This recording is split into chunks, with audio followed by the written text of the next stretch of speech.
मारूफ गीत निगार, मुसन्निफ व शायर जावेद अख्तर ने इंकशाफ किया है कि उन्होंने तुमको देखा गाना नशे की हालत में 9 मिनट में लिखा था।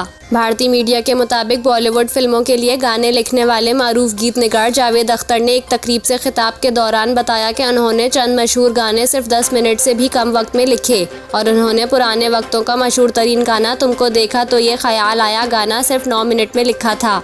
जावेद अख्तर का कहना था कि इस बात को मैं इतने यकीन से इसलिए बोल रहा हूँ क्योंकि मेरी अहलिया अदाकारा शबाना आज़मी अक्सर तंज करती हैं कि अगर प्रोड्यूसर्स को मालूम होता कि इन्हें गाने लिखने में कितना वक्त लगता है तो वो इन्हें मुआवजा देने से इनकार कर देते।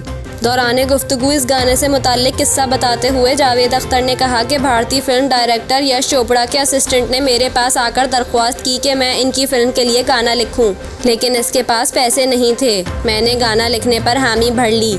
मैं इन दिनों शराब भी पीता था और चूँकि मैंने मुफ्त में काम किया था इस वजह से गाना नामुकम्मल रह गया और वो गरीब आदमी हर शाम मेरे पास आकर गाना मांगा करता, लेकिन मैं इसे मुकम्मल नहीं कर पाता। जावेद अख्तर ने अपनी बात को जारी रखते हुए मजीद कहा कि हर शाम हम दोनों शराब पीते और रात देर तक बातें करते और अगले रोज़ गाना मुकम्मल करने का इरादा करते। फिर एक रात इस गरीब आदमी ने मुझसे एक बार फिर गाने का पूछा। इस दौरान मैंने 8 से 9 ग्लास शराब पी रखी थी। फिर मैंने कागज़ और कलम मांगा। उन्होंने मज़ीद कहा कि मैं ये यकीन से इसलिए बोल सकता हूँ कि इस गरीब आदमी को ट्रेन में जाना था और मैंने 9 मिनट में गाना लिखकर इसे थमा दिया। वो गाना तुमको देखा तो ख्याल आया था जिसे जगजीत सिंह ने गाया था। जावेद अख्तर ने मज़ीद बताया कि यह गाना फिल्म साथ साथ के लिए बनाया गया था जो 1982 में रिलीज़ हुई थी। इस फिल्म में फारूक शेख, दीप्ति नेवल, सतीश शाह और नीना गुप्ता ने अदाकारी की थी।